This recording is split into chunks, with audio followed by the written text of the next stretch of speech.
Alors, pour aujourd'hui, vous avez préparé votre séance. Alors, avant de commencer, on va rappeler un petit peu les 3 points sur lesquels on travaille depuis le début du cycle.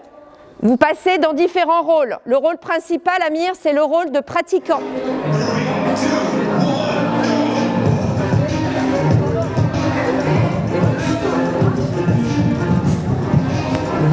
Tu dois être en dehors du tapis avec tes plots, en dehors du tapis.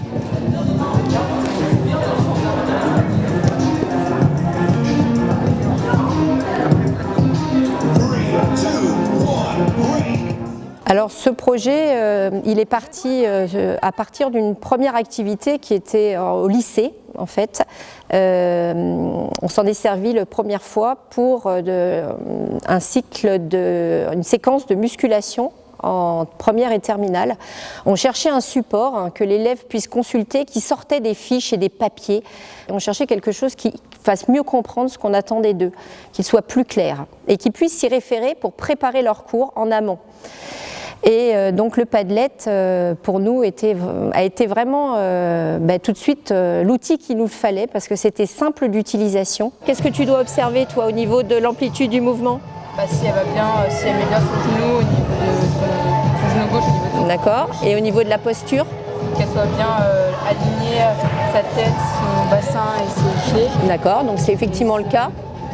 Et c'est moi en dessous de ses épaules. Très bien, donc là il n'y a pas de souci. On a essayé déjà de se dire par rapport à l'utilisation du Padlet, on peut l'utiliser, l'organiser de différentes façons. Et on est tous tombés d'accord dans un premier temps de l'organiser de façon très linéaire pour que ça soit très clair pour les élèves et facile de s'y repérer. Donc une organisation commune à tous, pour tous les Padlets, on a la même organisation.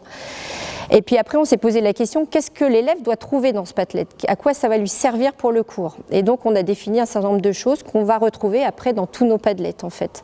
Alors, la première chose qu'on y retrouve, c'est l'évaluation. Donc, les élèves, dès le début du cycle, s'ils veulent, ils peuvent retrouver l'évaluation qu'ils auront à la fin de la séquence. Ensuite, on retrouve chaque colonne correspond à un thème qui va être travaillé pendant les différents cycles. Dans ces thèmes, on retrouve, alors selon les activités, on retrouve des situations d'apprentissage simples, qu'on a essayé de faire les plus simples pour les élèves et d'essayer de trouver toujours une organisation commune, quelque chose de commun, pour que les élèves, quand ils passent d'une activité à l'autre, que ça soit pas, la situation ne soit pas décrite d'une autre façon. Et puis, sous la fiche des situations, l'élève trouve des vidéos pour les illustrer, pour qu'ils les comprennent.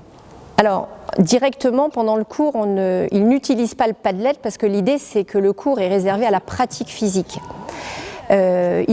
L'utilisation du Padlet, il est plutôt avant le cours, dans la préparation de la fiche. Et donc, ils arrivent déjà avec leur choix. C'est leur choix. Donc, l'élève il sait déjà ce qu'il va faire. Là, l'élève, il n'est plus l'élève à qui on apporte des savoirs, un petit peu le petit oiseau à qui on vient porter à manger. C'est l'élève qui va chercher ce qu'il a besoin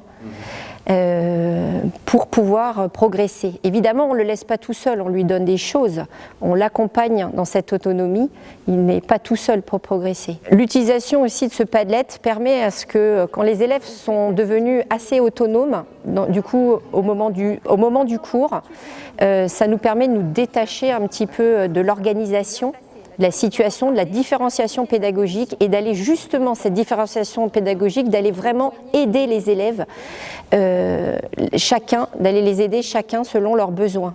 On est détaché d'expliquer les situations parce que les élèves les ont préparées.